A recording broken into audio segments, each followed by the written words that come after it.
We are back on the Audi A7 3-litre TDI in this video, and this brand new engine here and semi-new gearbox is going to be in that car, and we're going to be getting it running and driving it out the workshop.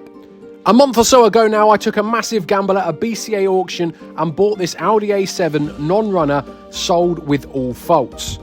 Now, it's a really clean black edition 3-litre diesel with great service history, a great spec, but oh, that is solid. My gamble didn't quite pay off because the engine was seized. And just see all the metal filings here. So bearing material all in the bottom end was seized, and unfortunately we needed a new engine. Now, I don't know what I was thinking, but I bit the bullet and I bought a brand new engine from Audi. And inside this crate is a brand new 3-litre diesel engine. So in the last video, we got the new engine out, we started swapping all the bits over from the old one to this new one, and who knows, in this video, if it goes well, you might be able to just win this car for a couple of quid on Compete for Cars. Now, this is the position you saw the engine in at the end of the last video, and you'll be pleased to know there's been a lot of comments about the oil control valve that I showed you that had a bit of swarf in it. It's this one here, look, just here. You'll be pleased to know I did kind of agree with everyone's comments. Yeah, it is definitely worth changing whilst it is out. This isn't actually the issue that the engines suffer from. The reason these engines fail is because of the software in the ECU. Now, at idle, to save on emissions and get better emissions, they reduce the oil pressure on the engine so it doesn't obviously run with as much resistance and therefore better on fuel economy. So they don't actually crank up the oil pressure until about 2,500 RPM. Now, I'll put a little graph up now and just show you, and you can just see what I mean by the oil pressure not raising until the car gets to about 2,500 RPM, which means that anything under 2,500 RPM, the oil pressure is really low, which means the oil doesn't get pushed around the engine as much as you would want it to, and that is the reason that over time these engines fail. I have ordered that new solenoid. It's on its way, but first thing to do is fit the injectors and get the engine back onto the subframe, ready to go back in the car. And I've got here my new injector washers, and over here, bits of the old engine, but our injectors, which the new engine didn't come with. Now, the reason there was two injectors, you can kind of see them, this one here and this one here, the rest are fairly clean. And these are the two that were seized in the head. Now, that is because I've already taken all the other washers off, but the washers were missing off of these two, and that is why we were getting basically like blowback from the combustion, and it just, gases all getting up the side of the injector, and that's why eventually you can see all the carbon build up and they eventually seized in. So I need to clean these up first, get these nice and clean, replace these seals and the copper washers, and then we can drop them into the new engine. So to clean all the carbon off these injectors, I'm just going to use a bit of Scotch-Brite because I don't want to damage the actual walls of the injectors themselves. I just need to clean them up as much as possible, and I'm pretty sure I got them to a good standard. Now we can put these into the head of the new engine and then connect all the injector pipes and the return leak pipes as well, making sure not to damage anything, and then clamp them down using the injector clamps. Then once those have done, we can put the DPF and exhaust back on into position and connect up all the sensors and the brackets for that. So I think I'm just about there now with the wiring. As you can see, I've just gone ahead and spent a genuine 3 hours probably making sure the routing for all my wires is correct. As you can see, just look how busy it is, and you can route one wire one way and then realize once you do the next one that it was supposed to go under that, so you have to undo that one to put that one back in. I've done a lot of that. Now, luckily, which I do recommend as well, is take pictures before you strip the engine to start with. Luckily, I could refer back to those pictures just to make sure I've got all these in the correct position, which, as you can see, look, it's just a bit of a mess. So everything is now all good, and the last thing we've got to do is change my oil control valve at the bottom there. There we go. Bit of grease and lovely new in it.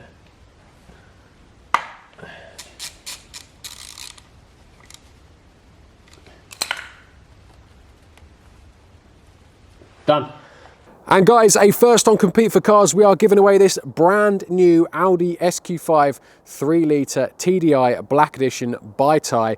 Now, this was actually supposed to be my dad's car, but he's changed his mind and he doesn't want it anymore. He's decided on a different car, but I actually spec'd this for him. So this is the exact car that I would go for myself. Now, as I said, Audi SQ5 Black Edition 3-litre twin-turbo diesel in Floret Silver with the black styling packet. It has pretty much every option you can get. It's got Tech Pack Pro, it's got the 21-inch wheels, it's got pan roof, it's got heads-up display, 360 cameras, Bang & Olufsen sound system. I've even gone for the Magma Red interior, which looks really nice. It doesn't look as red as that on the camera, it's a bit darker.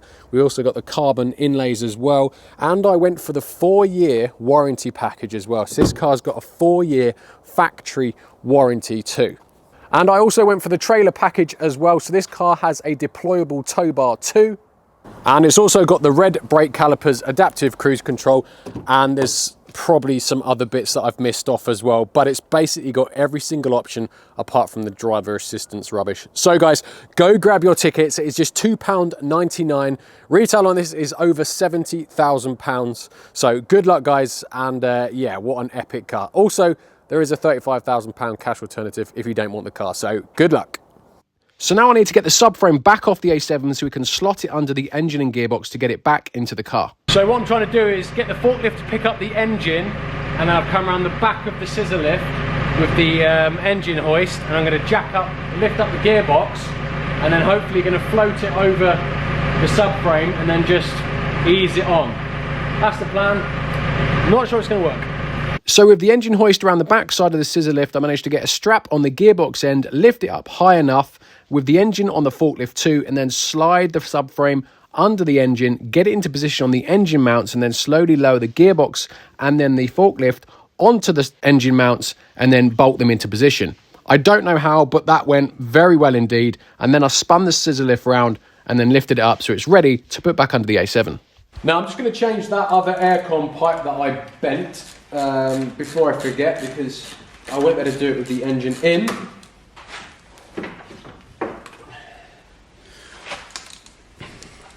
Now it wasn't anything major, look, but you can see the kink that I've just put on it.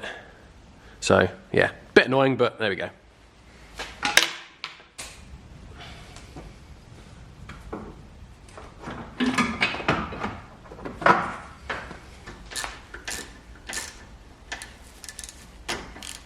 So now the engine, gearbox and subframe are ready to be pushed back under the A7 so we can start jacking it up into it. Now you may notice a slight problem with my scissor lift here. Over time it keeps dropping down, so it was quite difficult to try and raise it up, and then it just keeps dropping back down. Bit of a pain.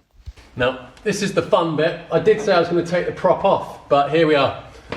I haven't. I've taken it off as much as I can, but it's just can't be bothered, too much of a pain in the arse. So I'm going to struggle like this instead. But I'm hoping I've given myself enough room to sort this out. So I need to try and pull. Oh, look at that. Did you see that? That looks beautiful. Right. Let's go up.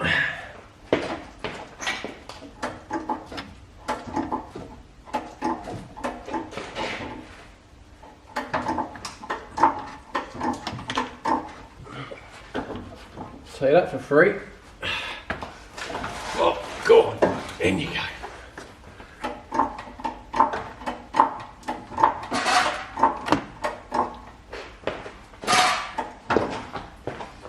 Now with my prop shaft now engaged, I need to connect my gearbox linkage cable before we put the gearbox back up into car, because there will be no room to do it otherwise. And once that's done, we can then jack it all back into position and get the bolts in and get rid of the lifting table. And one of the last things to swap over is the oil level sensor. So, I'm going to go in like that.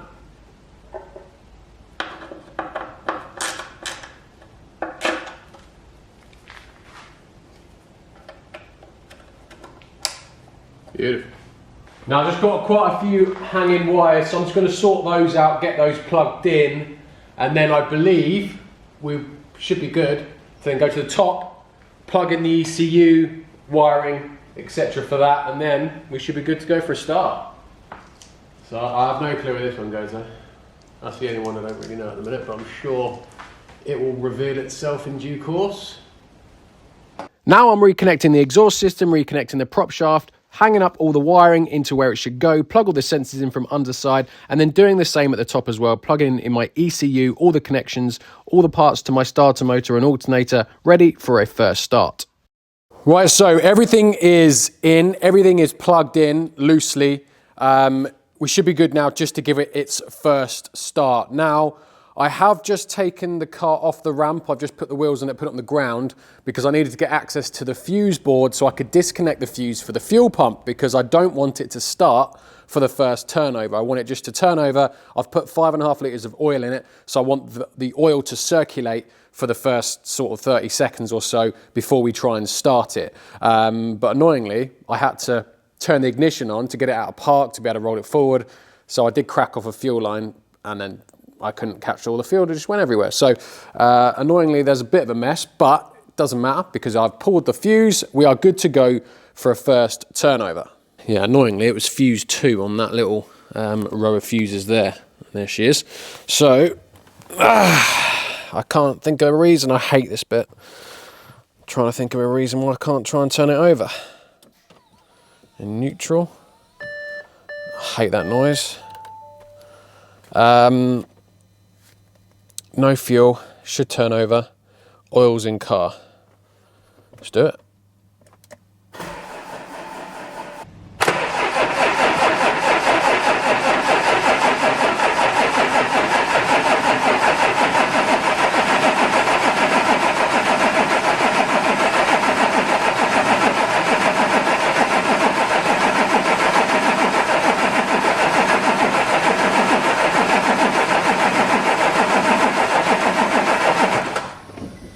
Now, I forgot about that brake servo fault I've got as well, which I'm hoping is going to be something and nothing, but knowing my luck, it's probably not. So now I'm going to plug the fuse back in, and we're going to go for a first start. Just back in there. There we go. And then we should.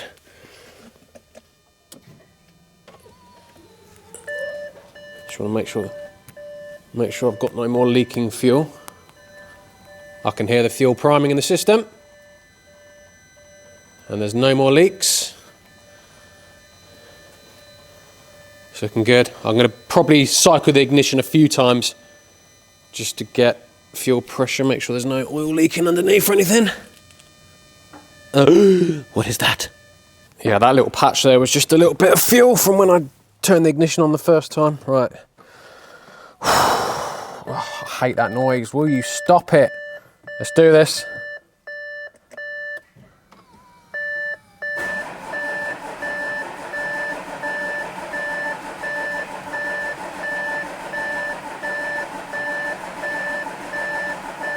Come on. Might need more fuel. Such an annoying noise.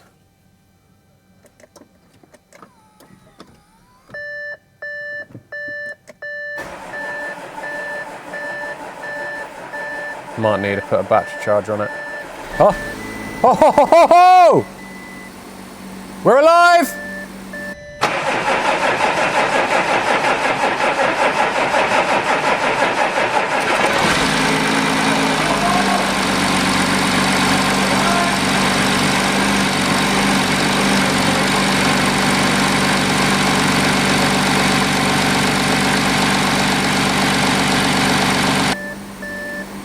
First start, the brand new engine.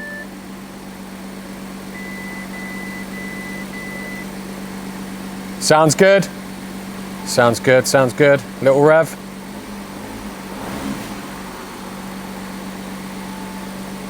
Cool, that's enough, that's enough. Right. Right, so I've just put the header tank back in and connected it up, put a couple of litres of water in for now, and I've just checked all the codes as well, and damn it! There was one thing I forgot to plug in, and that was ironically the biggest plug there is, which is the cooling rad fan pack, and you can see it's just resting there. It's the only one I forgot to plug in. So I'll plug that in a minute, but we're good now. There's no fault codes other than that. So yeah, we'll go back to the main menu. I think ABS, there was main, let's just check. No, No faults in ABS. Okay, right. Let's just run it up and see if we've got any coolant leaks. I think we're low on fuel as well. I've only got 5 mile range. I'm just going to put that to park. Right. Let's let it run up to temperature and I'll keep an eye on it. So I've had the engine running for about 5 or 6 minutes and I'm just monitoring it on here. Alternator's working good. Look, we're charging at roughly 14 volts. Just watching my engine temp here. It's in Fahrenheit at the minute, so I want it to kind of get up to about 90 degrees Celsius, which is I think just over 200 Fahrenheit. So I'm just going to wait for that to just creep up a little bit more. But the good news on the interior is there are no faults whatsoever. So I cleared all the faults. There's no brake servo fault. There's nothing. So if we have a look here, the only fault I've got is please refuel. So I'm hoping it's going to stay like that and there's going to be no brake servo fault. I have just put it into drive and reverse. It does move backwards and forwards. So that's also good. So fingers crossed, we're on to a winner. So I'm just going to spend 10-20 minutes now just making sure everything's good. So in the next clip, we're going to see her driving out the workshop and we're going to go for a first little road test. But before the road test, I'm going to give it a nice new air filter, put the airbox back in, and yeah, now we should be good to go.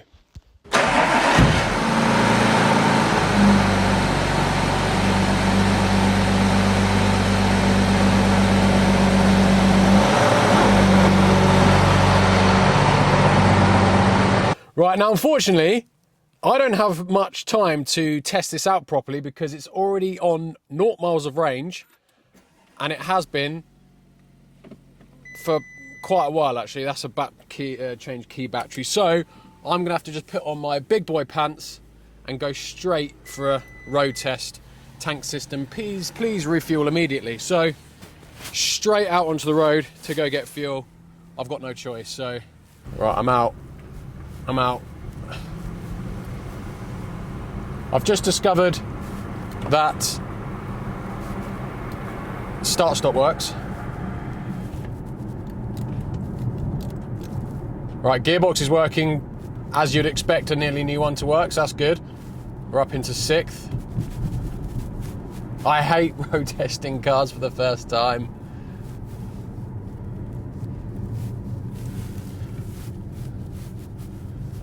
Because ultimately, well, I know in my head that obviously everything I think is all good, because otherwise I would have gone back and done something different if it wasn't.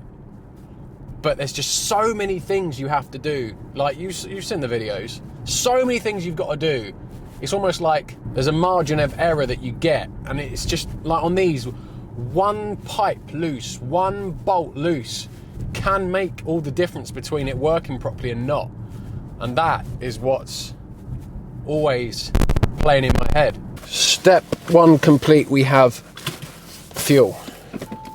So we're going to do like an all-in-one in this video, and now I'm going to head off to get the car clean because it is hanging, and by then it should be nice and warm, and then we can give it. Obviously this is a brand new engine, so I'm not going to boot it at all, although these days modern engines, they like to be running hard. I'm not going to do that purely because it's not brand new, so if there are any issues, normally it'd be under warranty, but this isn't. Well, the engine is, but you know, I'm going to run it in nice and smoothly. Yeah, it's pulling nice. Can feel the turbo kicking in there. That was good. No boost leaks. Heads-up display's working beautifully. Well, I'm just going to pull in here to get the car washed, and I'm absolutely gutted because there is a massive queue. Ugh. We've got the good stuff going on. Getting absolutely covered in it. Right, so we are now nice and clean. I've done 3 miles so far, so it's going to be just another 3 miles back. And yeah, car's been spot on. And the good news is I've had no brake servo faults come up as well. So fingers crossed that was just a battery issue or something to do with the engine not working, and maybe people trying to fix it after that and it's just tripped and caused a fault. I don't know, but as I said, I haven't had any warnings come on apart from the fuel light since I started this for the first time, so that is good news. So yeah, we're doing all right. And while I was waiting to get the car washed, I actually had a look through the service history, and it's actually full Audi service history. And back in the day, they still do it now actually, they get put on variable service intervals, which means you don't need a service. I mean, this one's had one every 15, first two was at 15,000 and 32,000, and then it was at 50,000 and 70,000, which is what Audi recommend, but for these engine, it's just too much, and it's part of the reason why they end up failing. Maximum mileage really for this, you want to be every 10,000 miles, and that will pretty much stop your issues with premature bearing wear. The increased oil pressure I think would help, but just more regular oil changes would do the same job in my opinion. But yeah, so it's got full Audi service. And don't forget guys, this isn't a written off car. This was bought from BCA, so there's no salvage or anything like that. So it is a completely clean car with a brand new engine and pretty much gearbox too. So I'm gonna head back to the farm now. Any issues, let's actually test a bit of boost now. Don't wanna.